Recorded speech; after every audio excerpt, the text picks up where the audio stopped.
आप सभी को मेरा नमस्कार, आदाब एवं सत श्री अकाल। इस समय जो हमारा यूनिक केस सीरीज चल रहा है उसका आज 38वां केस है। ये केस आप सभी फील्ड वेटरनरियन के लिए बहुत ही महत्वपूर्ण होने वाला है, क्योंकि ये केस मैं कई पार्ट में लेकर के आऊँगा। क्योंकि एक पार्ट में वीडियो इतना लंबा हो जाएगा कि आप भी बोर हो जाएंगे देखते देखते, इसलिए इसके कई पार्ट में हम आपको सामने प्रेषित करेंगे और हर एक पार्ट आपके लिए बहुत महत्वपूर्ण होने वाला है। तो आइए सबसे पहले इस केस की थोड़ी सी भूमिका समझ लेते हैं। ये जो भैंस है बेसिकली इसका टाइम पूरा हो चुका है।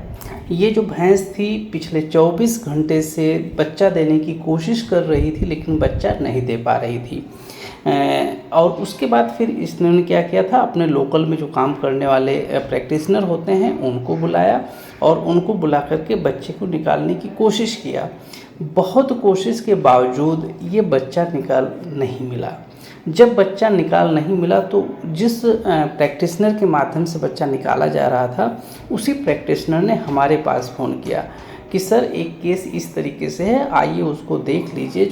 क्योंकि हम लोगों ने पूरी कोशिश कर ली है, पूरी ताकत लगा लिया है, लेकिन उस बच्चे को निकालने में हम लोग असमर्थ रहे हैं। और सबसे ताज्जुब की बात जो उस लड़के ने बताया कि साहब हम उसका पैर भी निकाल चुके हैं, उसका सर भी निकाल चुके हैं और उसके बाद भी बच्चा ये बाहर नहीं निकल पा रहा है, जो सबसे ताज्जुब की बात मुझे लग रहा है। जैसा कि आप जो वीडियो में भी देख रहे होंगे, उसके बाद जब मैं गया वहाँ पे एग्ज़ामिन किया तो एग्जामिनेशंस में मुझे जो मिला वो ये मिला। सबसे पहला चीज़ तो ये था कि उसका जो वेजाइना वाला पोर्शंस था उसमें बहुत ज़्यादा स्वेलिंग आ गई थी, और जिसकी वजह से हाथ को इंसर्ट कराना भी बहुत टफ हो रहा था। इसके अलावा जो बच्चा था, बच्चा वो एबनॉर्मल ऐसे लग रहा था, ऐसे समझिएगा कि उसकी जो मसल्स थी वो पूरी फूली हुई थी। मतलब उसमें ऐसे लग रहा था कि बहुत सीवियर स्वेलिंग हुई हो। मैंने जब उस पर एक जगह कट करके चेक किया तो कट करने के बाद एक बहुत ही यूनिक क्वालिटी उसमें दिखाई दी कि जैसे मैं कट करता था कि जो उसकी मसल्स थी वो फूलती हुई बाहर चली आ रही थी। मतलब ऐसे लग रहा था जैसे कोई बैलून में हवा भर रहा हो, और उस तरीके से इसकी मसल्स फूल रही थी। मतलब उसकी स्वेलिंग को जानने के लिए मैंने जिस जगह पे स्किन में इंसिजन लगाया, उस जगह की जो उसके नीचे की मसल्स रहती है वो इतनी तेज़ी से फूलती हुई चली जाती थी, ऐसे लग रहा था जैसे कोई बैलून में हवा भर रहा हो। तो ये जो बच्चा बाहर नहीं निकल रहा था उसके दो मेन कारण थे। पहला कारण था कि जिस रास्ते से बच्चा बाहर निकल रहा है उस रास्ते में बहुत ज़्यादा स्वेलिंग हो गई है, और दूसरा जो उससे भी बड़ा काज था वो ये था कि इस बच्चे की जो मसल्स है उसमें इतनी ज़्यादा गैस भरी हुई थी कि जिसकी वजह से बच्चा एकदम फूल गया था। अब जैसा कि आप वीडियो में देख रहे हैं, इसका गर्दन निकला हुआ है, इसका पैर निकला हुआ है, उसके बाद हम अपने हाथ को प्रॉपर्ली अंदर नहीं ले जा पा रहे हैं। इसके अलावा मैंने भी ट्राई किया कि इस बच्चे को खिंचवा करके निकाला जाए। खिंचवा करके पहले बच्चे को मैं जितना सेट कर पा रहा था, जितना हमसे हो पा रहा था, मैंने उसको सेट किया, और सेट करने के बाद एक दो बार मैं अपने पूरे हाथ को अंदर ले जाने में सफलता हमको मिल गई। उसके बाद फिर मैंने ये महसूस किया कि उसका जो पेट है वो काफ़ी बड़े साइज का है।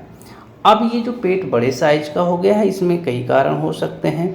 एक कारण होता है कि उसमें फ्लूइड भर जाता है, पानी भर जाता है, उस वजह से बड़ा हो जाता है, और जिसकी वजह से चूँकि पेट का साइज जब बड़ा हो जाता है तो फिर वो बाहर नहीं निकाल मिलता है। एक और भी कारण होता है कि कई बार गैस भर जाती है तो उस वजह से पेट का साइज बड़ा हो जाता है, और उस वजह से भी बच्चा निकाल नहीं मिलता है। तो उस कंडीशंस में मैंने ये किया कि चूँकि मेरा हाथ सही से अंदर नहीं जा पा रहा था, तो मैंने सोचा कि ऐसा करते हैं कि इसके हेड को हम काट देते हैं। हेड को काटने के बाद उसके पूरे शरीर को अंदर ले जाते हैं, और अंदर ले जाने के बाद मेरा अपना अनुमान ये था कि या तो उसके पेट में कोई फ्लूइड भरा हुआ है या तो उसके पेट में कोई गैस भरा हुआ है। तो अगर हम उसके पेट में इंसिजन लगा पा जाएं तो उसकी वजह से अगर फ्लूइड होगा तब भी बाहर आ जाएगा और बच्चा पचक जाएगा, और गैस होगा तब भी वो बाहर आ जाएगा और बच्चा पचक जाएगा, और बच्चे को हम लोग आसानी से निकाल लेंगे।